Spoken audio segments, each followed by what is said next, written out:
우리 이 시간 말씀 함께 나누고 또 주신 말씀 가지고 기도의 자리로 나아가도록 하겠습니다. 오늘 우리에게 주시는 하나님 말씀 사무엘하 5장 1절부터 5절까지 말씀 보도록 하겠습니다. 구약성경 469면에 있습니다. 사무엘하 5장 1절부터 5절까지.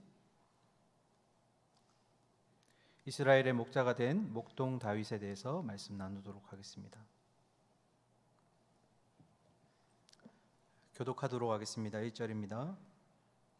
이스라엘 모든 지파가 헤브론에 이르러 다윗에게 나와 이르되 보소서 우리는 왕의 한 골육이니이다. 전에 곧 사울이 우리의 왕이 되었을 때에도 이스라엘을 거느려 출입하게 하신 분은 왕이시었고 여호와께서도 왕에게 말씀하시기를 내가 내 백성 이스라엘의 목자가 되며 내가 이스라엘의 주권자가 되리라 하셨나이다 하니라.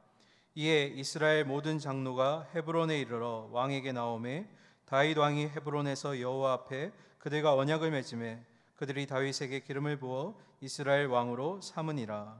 다윗이 나이가 30세의 왕위에 올라 40년 동안 다스렸으되. 다 함께 읽겠습니다. 헤브론에서 7년 6개월 동안 유다를 다스렸고 예루살렘에서 33년 동안 온 이스라엘과 유다를 다스렸더라. 아멘. 오늘 말씀을 준비하다가 문득 그런 생각이 떠올랐습니다. 제가 언제쯤이면 이 설교를 전하는 강대상이 좀 편해질까?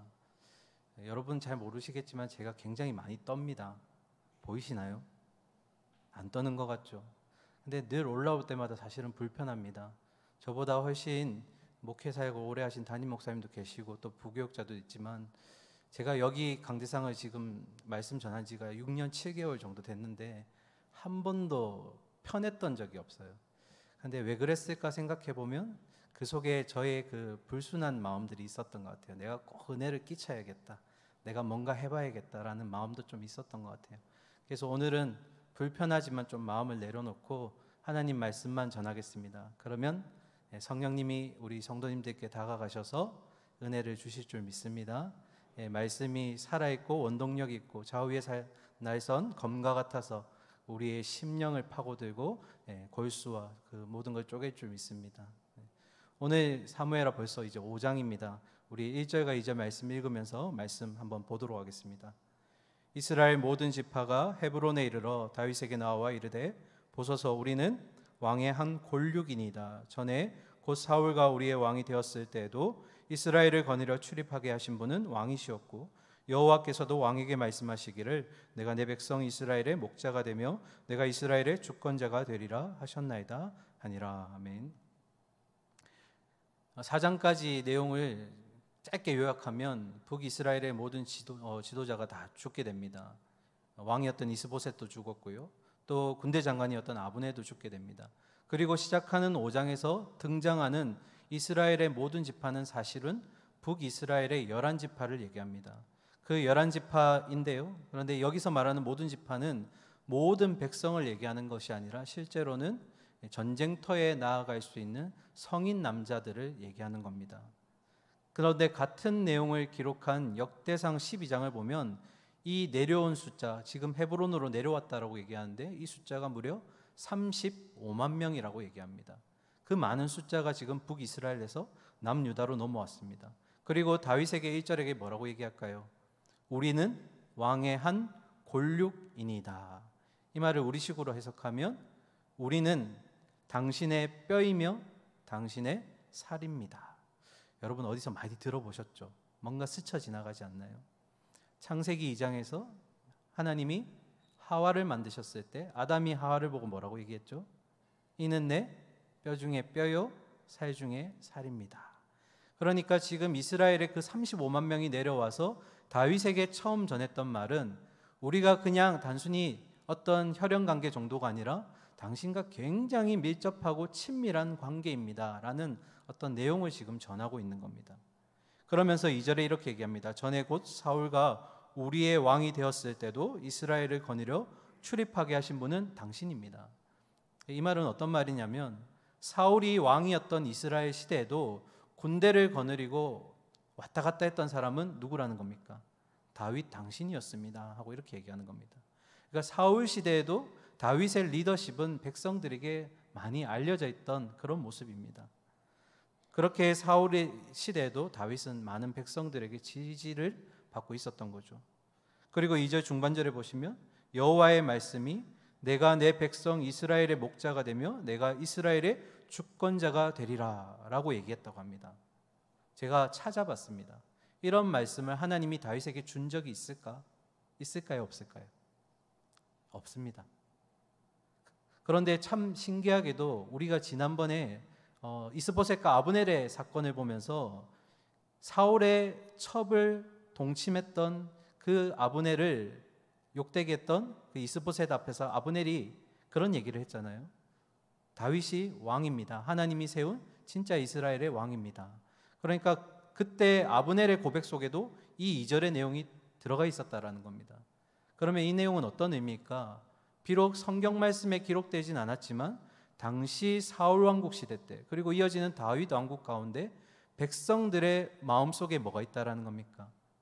이미 다윗이 왕이자 리더십의 모습을 갖추고 있었다는 것을 모든 백성들이 암암리에 알고 있었다라는 겁니다. 서로가 서로 알고 있었다는 내용이죠. 그래서 1절과 2절의 내용을 조금 정리해서 얘기하면 이렇습니다.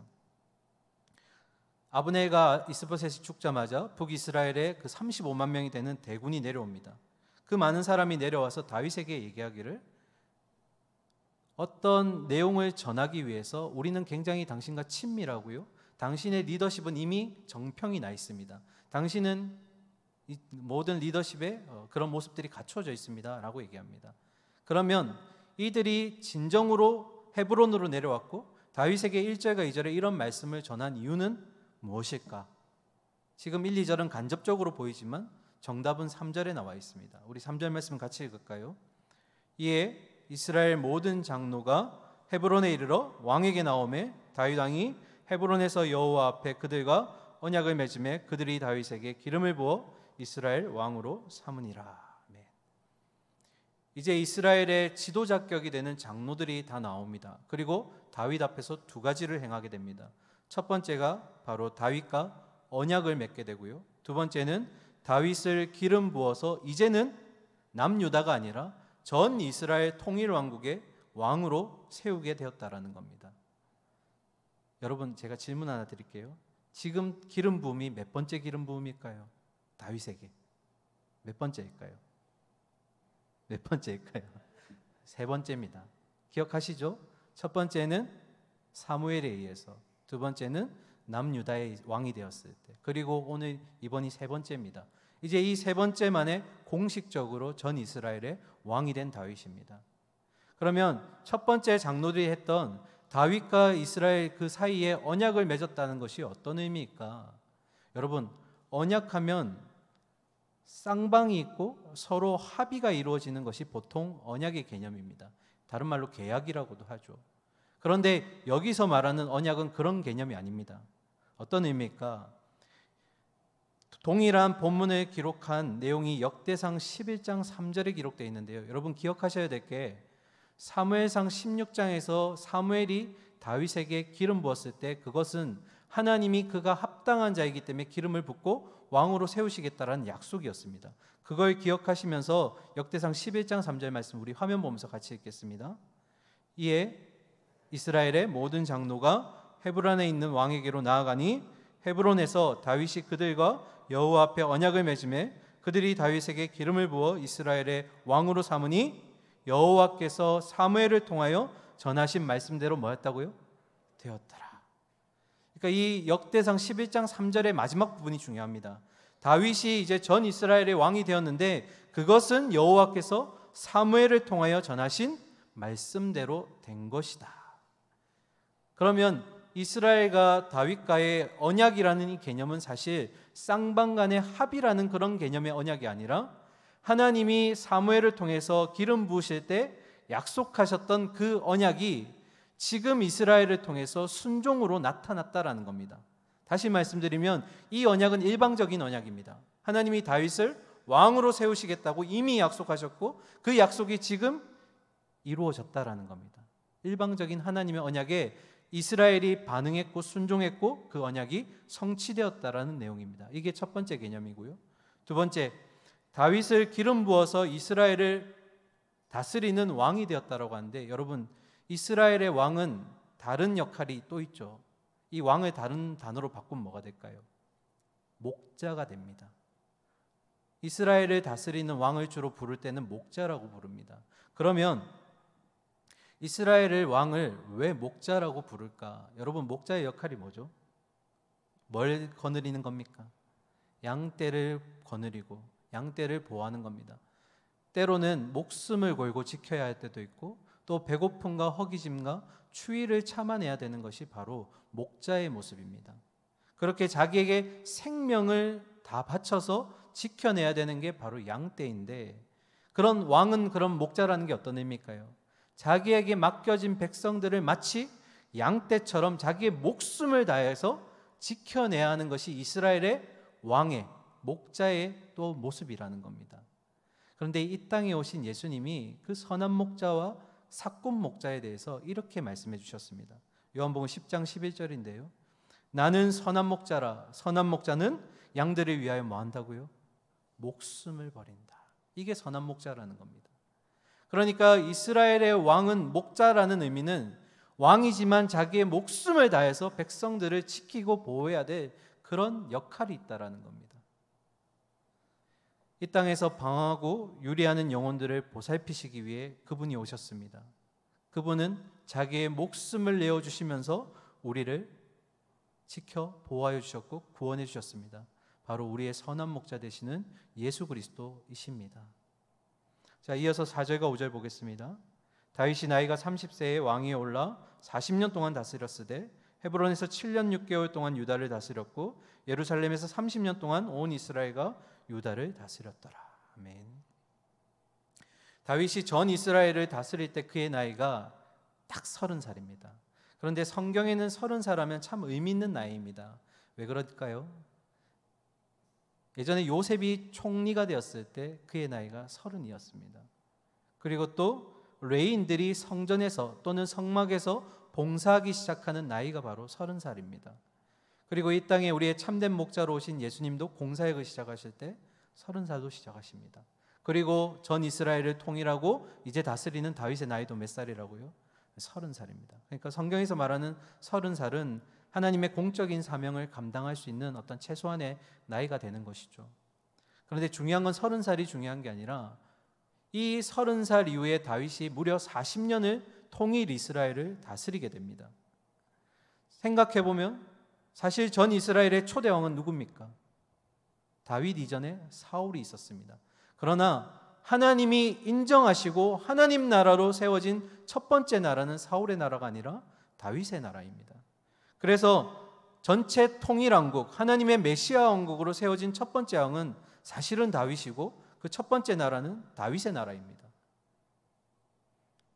다윗의 이 젊은 나이 때부터 시작했던 방황의 나이들, 20대로부터 시작해서 십몇 년 동안을 방황했었고, 그런 세상 가운데 유리방황하는 그런 모습들이, 쫓기는 인생이 결국 30살이 되어서 이제는 남유다 왕이 되었고, 그리고 또 그걸로 부족해서 7년 6개월이라는 시간이 흘러야 비로소 전 이스라엘을 다스리는 왕이 됩니다.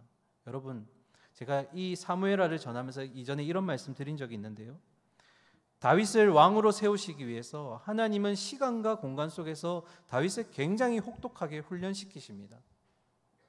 그런데 그냥 왕으로 세우시기 위해서 이러한 물리적인 시간을 쓰신 게 아니라 그 왕에 걸맞는 인성과 성품을 만들어내시기 위해서 이 시간을 소요하셨다라는 겁니다. 그러면서 동시에 하나님이 어떤 작업을 하셨냐면 다윗이 왕으로 세워지는데 걸림돌이 될 만한 것들을 하나님이 다 처리해 주셨다라는 겁니다. 결국 다윗은 피 흘림 없이 이스라엘을 왕으로 등극하게 되는 그런 모습이 지금 나타나고 있는 것입니다. 오늘 하루하루가 계속 이렇게 바쁘고 변화되는 이 시대 가운데 우리가 가장 쉽게 빠지는 것 중에 하나가 조급증입니다. 전에도 한번 말씀드렸는데요. 조금만 정체되거나 아니면 내가 의도했던 대로 어떤 변화가 일어나지 않고 결말이 이루어지지 않을 때 우리 안에 조급증이 발생하게 됩니다. 그런데 교회 안에서도 그런 영적 조급증이 굉장히 많이 일어납니다. 기도했는데 하나님이 응답해 주시지 않을 때, 나의 의견이 묵살되거나 아니면 내 의견을 누군가가 터치하고 반대했을 때, 그러면 우리에게 뭐가 발생한다고요? 영적 조급증이 발생할 수 있다는 겁니다.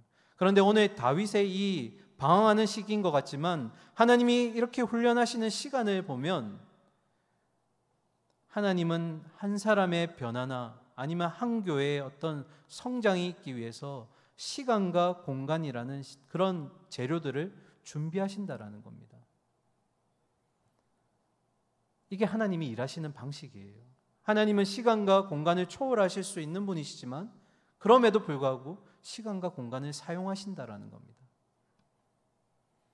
내가 아니면 내 주변의 지체가 아니면 우리 교회가 어떤 신앙의 성장이나 또 아픔을 딛고 회복과 성장을 이루어 나가기 위해서는 우리가 시간과 공간 속에서 하나님의 일하심을 기대할 수 있어야 된다는 겁니다. 그러면서 동시에 영적인 조급증을 버리고 인내함으로 하나님의 뜻이 이루어질 때까지 기다릴 수 있어야 된다는 겁니다. 왜요? 하나님이 그렇게 하시기 때문입니다. 초월하실 수 있는 하나님이시지만 그렇게 시간과 공간을 통해서 우리를 만들어 가신다라는 겁니다. 여기 계신 모든 분들이 영적 조급증에서 벗어나시기를 소망합니다. 하나님은 가장 최고의 때에 최고의 방법으로 그렇게 이루어 가실 줄 믿습니다. 우리는 그 시간과 공간 속에서 뭐 하는 겁니까? 연단되어 가는 겁니다. 조급해하면 안 됩니다. 우리의 인생의 주인공은 우리가 아니라 하나님이시기 때문입니다. 자, 이어서 6절 말씀 보겠습니다. 왕과 그의 부하들이 예루살렘으로 가서 그 땅 주민 여부스 사람을 치려하며 그 사람들이 다윗에게 이르되 내가 결코 이리로 들어오지 못하리라. 맹인과 다리 저는 자라도 너를 물리치리라 하니 그들 생각에는 다윗이 이리로 들어오지 못함이라 함이나. 자, 전 이스라엘을 통일왕국으로 만든 이 다윗의 첫 번째 행보는 바로 수도를 이전하는 것입니다. 예전에 남유다에 있을 때 수도는 어디였죠? 헤브론이었죠. 남유다에서 보았을 때 헤브론은 중앙지역이 맞습니다. 그러나 전 이스라엘로 보았을 때 헤브론은 너무나 남쪽에 치우쳐져 있었습니다. 그리고 또 한 가지, 이 옮겨오는 수도인 예루살렘에는 5가지의 이점이 있기 때문입니다. 짧게 한 가지씩 얘기할게요. 첫 번째, 이 전 이스라엘의 한가운데 중심 지역이 바로 예루살렘입니다.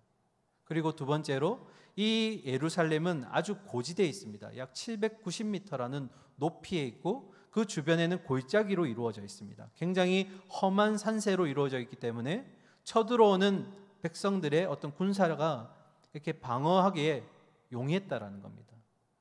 그리고 세 번째는 그런 골짜기 중에 기드론 골짜기라는 곳이 있는데 이 골짜기에는 기혼이라는 샘물이 흐릅니다. 이 샘물을 통해서 예루살렘 사람들은 식수로 물을 이용할 수 있었습니다. 그리고 이 예루살렘이 지형이 참 재밌는데요. 사울의 베냐민 지파와 그리고 다윗의 이 유다 지파 딱 경계선상에 있기 때문에 다윗이 사울의 지파였던 베냐민 지파를 설득하기에 굉장히 가까운 지역이라는 겁니다. 그리고 마지막으로 이스라엘의 한 중심이 예루살렘이 되면 가장 좋은 게 뭐냐면 여기에 성소를 짓기가 참 좋다라는 겁니다. 하나님이 가장 중심에서 성전에서 임재하실 수 있다라는 겁니다. 그래서 다윗의 첫 번째 행보는 바로 수도를 예루살렘으로 이전했다라는 겁니다. 그런데 여기서 우리가 더 주목해야 될 것은 이 예루살렘이 빈 땅이 아니었다라는 겁니다. 6절 말씀을 보면 거기에는 여부스 족속이 살고 있었다고 합니다. 여부스 족속은 시대를 조금 거슬러 올라가 보면 가나안 7족속 중에 한 족속에 포함되어 있습니다. 그러면서 이 여부스 족속들이 쳐들어올 것 같은 다윗에게 지금 6절에서 뭐라고 얘기하냐면 다윗 네가 아무리 싸움을 잘해도 결코 이 예루살렘을 뺏을 수가 없다. 다리 저는 자도 맹인도 너를 물리칠 수 있다라고 얘기합니다. 조금 더 우리식으로 얘기하면 다윗 당신이 아무리 리더십이 강하고 전투력이 높더라도 이 요새는 절대로 뺏지 못한다. 우리 중에 맹인이나 아니면 절름발이가 나가도 당신한테는 이길 수 있다라고 지금 비꼬는 겁니다. 교만하죠. 이 여부스 족속이 하나님의 권위를 지금 기억하지 못하기 때문입니다. 여리고 성이 어떻게 무너졌죠? 그 견고한 성이 백성들의 어떤 싸움과 힘으로 이겼던가요? 아니죠. 하나님이 말씀에 순종함으로 무너졌습니다. 이 여부수 족속이 기억을 못하죠. 그러면 예루살렘 성 어떻게 됐을까? 7절 함께 읽겠습니다. 다윗이 시온 산성을 빼앗았으니 이는 다윗 성이라. 시온의 우리말 뜻은 요새입니다. 요새. 그만큼 아주 견고한 지역이고 방어하기가 되게 좋은 곳인데 결국 여부수 족속은 그런 비꼬음의 결과로 어떻게 됩니까? 다윗에게 함락당하게 됩니다. 자, 이어서 8절 보겠습니다. 그날에 다윗이 이르기를 누구든지 여부수 사람을 치거든 물깃는 대로 올라가서 다윗의 마음에 미워하는 다리 저는 사람과 맹인을 치라 하였으므로 속담이 되어 이르기를 맹인과 다리 저는 사람은 집에 들어오지 못하리라 하더라. 이 8절은 어떤 의미냐면 그렇게 다윗을 비꼬고 자만에 빠졌던 여부수 족속의 결과가 속담으로 만들어져서 전해졌다라는 겁니다. 어떤 속담이냐면 미움받는 사람들, 여부수 사람들처럼 자기 입만 믿고 교만하며 다른 사람들을 멸시하는 자들을 이렇게 미움을 받게 될 것이다 라는 의미로 속담이 지어졌다라는 의미입니다. 자, 이어서 9절입니다. 다윗이 그 산성에 살면서 다윗성이라 이름하고 다윗이 밀로에서부터 안으로 성을 둘러 싸우니라. 아멘. 여러분, 밀로가 어떤 거냐면 밀로가 가득 채우다라는 의미에서 파생된 말인데요. 이 여부스 족속이 당시에 살 때에 예루살렘 성벽 안쪽에 내벽이라는 아주 그 든든한 방어를 세우다가 말게 됩니다. 그러니까 안쪽에 있는 벽을 얘기하겠죠. 그런데 다윗이 이 성을 들어오고 나서 이 밀로라는 내벽을 더 견고하게 만들어서 예루살렘 성벽을 되게 강하게 만들었다라는 겁니다. 자, 마지막 10절입니다. 만군의 하나님 여호와께서 함께 계시니 다윗이 점점 강성하여 가니라. 자, 벌써 결론인데요. 오늘 두 가지 결론을 좀 살펴보려고 합니다. 다윗이 첫 번째로 온 이스라엘의 왕이 돼서 첫 번째로 행했던 행보가 뭐라고 했죠? 제가 예루살렘 수도를 이전했다고 했습니다. 그런데 그 땅은 빈 땅이 아니었고 여부스 족속이 차지하고 있던 땅입니다. 그런데 다윗이 이들을 몰아내고 예루살렘을 차지했다는 것은 성경적으로 굉장히 의미가 있는 말입니다. 왜 그럴까? 우리 신명기 말씀 한번 화면 보면서 같이 보도록 하겠습니다.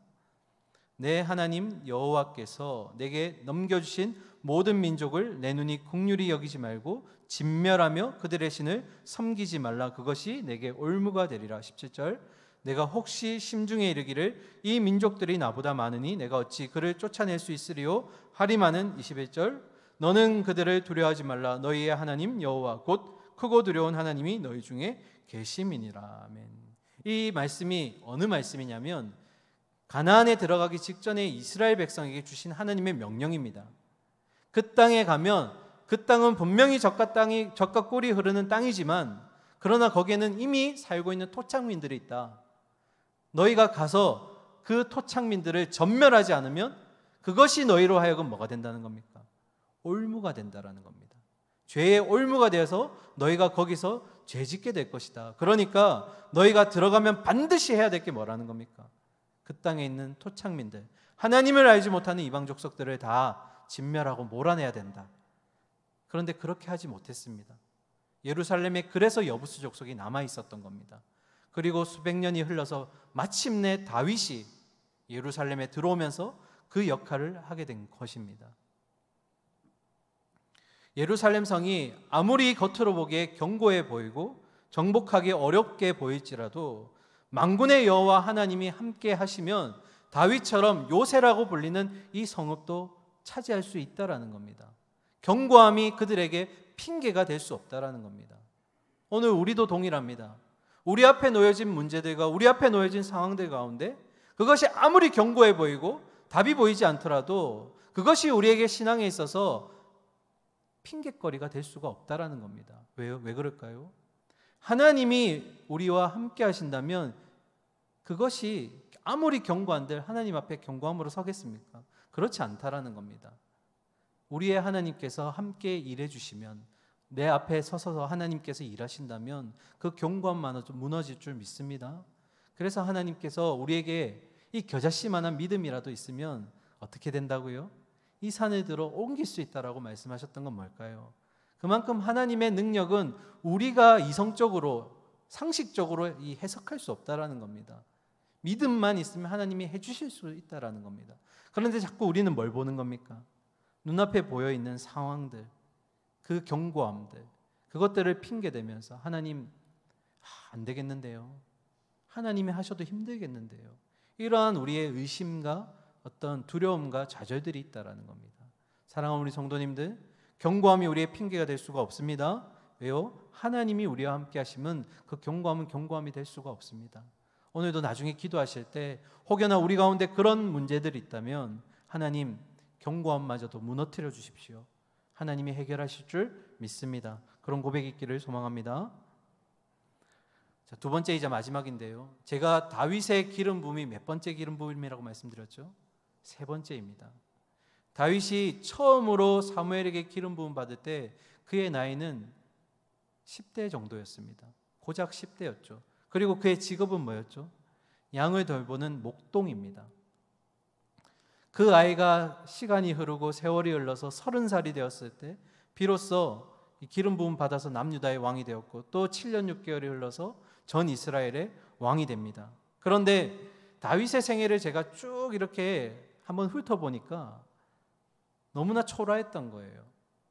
아무 보잘것없는 시골에 그 너무 많은 형제들 가운데 막내였고, 그리고 양이나 치는 아주 하층민의 그런 직업을 가지고 있었던 다윗이었는데, 하나님은 그때 사무엘에게 기름 부으실 때부터 이 목동인 다윗을 앞으로 전 이스라엘의 양떼를 다스리는 목자로 세우시기 위해 준비하고 계셨다라는 겁니다.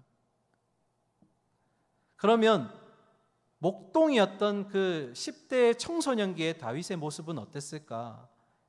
말씀으로 우리 보도록 하겠습니다. 사무엘상 17장 34절과 35절입니다. 우리 화면 보면서 같이 읽을까요?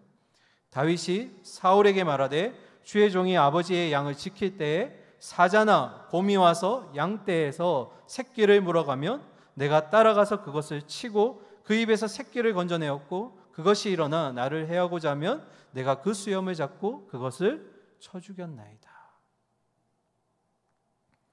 비록 볼품없는 직업이었고 아주 조그만 양떼를 다스리는 그런 시골의 청소년이었지만, 그러나 다윗은 자기에게 맡겨진 그 양떼에 최선을 다했다라는 겁니다. 자기에게 주어진 그 양떼에 그런 위험이 닥치면 목숨을 걸고서라도 그 양떼, 그 한 마리를 지키고 보호하기 위해서 맹수를 향해 뛰어들었던 다윗이었습니다. 그런 다윗의 모습이 있었기 때문에 저는 하나님이 마침내 그분의 뜻대로 다윗을 전 이스라엘을 다스리는 목자로 세우셨다라는 것입니다. 그래서 다윗의 세 번의 기름 부음을 결국 바라보게 되면 우리에게 주어진 일상에서 우리는 성실과 최선을 다할 수밖에 없다라는 결론을 가지게 된다는 겁니다. 하나님께 붙들려 살아가는 사람들의 모습을 보면 첫 번째로 하나님이 오래전부터 시간과 공간을 통해서 그를 세우시기 위해 준비하고 계셨지만, 또 한 가지, 그렇게 하나님께 쓰임받는 사람조차도 그 사람의 삶 속에서 아주 소소하고 작은 일상 속에서 일어나는 자기에게 맡겨진 일들에 있어서 그 사람 역시 최선을 다해서 자기 일을 감당했다라는 겁니다. 그러면 결국 일의 크기나 무게가 중요한 것이 아니라 그 일을 감당하는 그 사람이 어떻게 그 모습을 취했는가 하는 것이 우리에게 중요하다라는 겁니다. 그렇게 했을 때 하나님은 그에게 마침내 하나님의 대업을 맡기게 되는 그런 놀라운 역사가 일어나게 됐다는 겁니다. 오늘 나에게 주어진 그 자리는 흘린 땀 한 방울, 그리고 섬김, 희생, 수고가 있을 때 그 땀방울과 희생과 수고를 하나님이 어떻게 사용하실지 그 누구도 모른다라는 겁니다. 어제와 다를 바 없는 오늘 같고 오늘과 다를 바 없는 내일 같지만, 그러한 소소한 일상, 변하지 않는 일상 같지만, 그러나 내게 주어진 사명과 소명을 하나님께서 보신다라는 마음으로 우리가 그렇게 최선을 다해서 다윗이 그렇게 양을 다스리는 것처럼 우리가 사명을 다할 때 하나님이 내 인생 가운데 그런 놀라운 일들을 이뤄가실 수 있다라는 겁니다. 사랑하는 우리 성도님들, 하나님이 부족함이 없는 나의 든든한 백이 되어주시고 그리고 내게 주어진 자리에서 성실과 인내와 끈기와 충성으로 내게 주신 일들을 감당해낼 때 결국 하나님이 내 인생을 들어서 하나님의 대업을 이루어 가실 줄 믿습니다. 간혹 그런 분들 계세요. 저는 일개 가정주부인데요. 저는 요 조그마한 구멍가게 하는 사람인데요. 제가 전도해봤자 몇 명이나 하겠어요. 아니요. 하나님이 우리의 그런 일거수일투족 소소한 우리의 그런 자리에서 일어나는 우리의 최선을 다하는 모습들, 하나님을 바라보며 정직함과 때로는 희생과 섬김과 그런 모습들로 하나님께 비춰질 때 나는 약하지만 하나님이 내 인생을 들어 주셔서 내 인생에 하나님의 대업이 일어날 줄 믿습니다. 절대로 우리의 인생을 소소하거나 가치 없는 것처럼 여기시면 안 된다라는 겁니다. 왜요? 그 시골에 볼품없는 목동이었던 다윗을 전 이스라엘의 왕을 목자로 삼으셨던 하나님이셨다라는 겁니다. 그렇다면 우리의 인생도 그렇게 사용하시지 않을까요? 그러면 우리는 뭐가 필요할까요? 그런 하나님을 바라보며 그런 하나님의 놀라운 일들이 내 삶 가운데 일어날 것을 기대하며 오늘도 나에게 주어진 그 자리에서 묵묵히 땀 한 방울 흘리고 최선을 다하고 때로는 희생도 감당하고 섬김을 감당할 때 하나님이 우리를 보고 기뻐하시며 목자 삼으시고 일하실 줄 믿습니다. 그래서 오늘도 함께 기도하시고 결단하실 때 하나님, 내게 주어진 사명이 크든 작든 그 일이 크건 무겁든 상관없이 하나님이 주신 것인 줄 믿고 최선을 다하겠습니다. 그럴 때 하나님이 내 인생을 들어서 놀라운 대업을 이루실 줄 믿습니다. 내 인생을 사용하여 주시옵소서. 오늘 다윗과 같은 그런 놀라운 일들이 우리 모든 성도님들에게 일어나기를 소망하고 축원합니다. 함께 기도하겠습니다. 사랑과 공의 하나님 아버지, 그 어린 목동의 삶 가운데 이미 하나님은 이스라엘을 다스리는 목자라는 놀라운 계획을 이루어 가고 계신 줄 믿습니다. 그런 하나님이 우리의 하나님이십니다. 어제와 다를 바 없는 오늘 같고 또 오늘과 다를 것 같지 않은 내일이지만 오늘도 내게 주어진 그 사명의 자리에서 내가 흘린 땀 한 방울, 그리고 내가 정말 주어진 최선을 다하는 삶, 하나님께 충성된 마음과 또 희생하는 마음이 있을 때 하나님이 내 인생에 개입하셔서 하나님의 놀라운 계획을 이루어 가실 줄 믿습니다. 오늘도 그것을 기대하는 마음으로 기도할 때 하나님, 내 인생 가운데 하나님 찾아오셔서 나를 사용하여 주시옵소서. 하나님의 대업을 이루어 가시고 하나님의 구원의 계획 가운데 나의 인생을 들어서 주시옵소서 하는 놀라운 고백이 우리 가운데 입으로 고백되어지고 마음으로 결단하는 시간 되게 하여 주시옵소서. 아멘. 함께해 주실 주님을 믿으며 살아계신 예수 그리스도 이름으로 기도드립니다. 아멘. 우리 이 시간 함께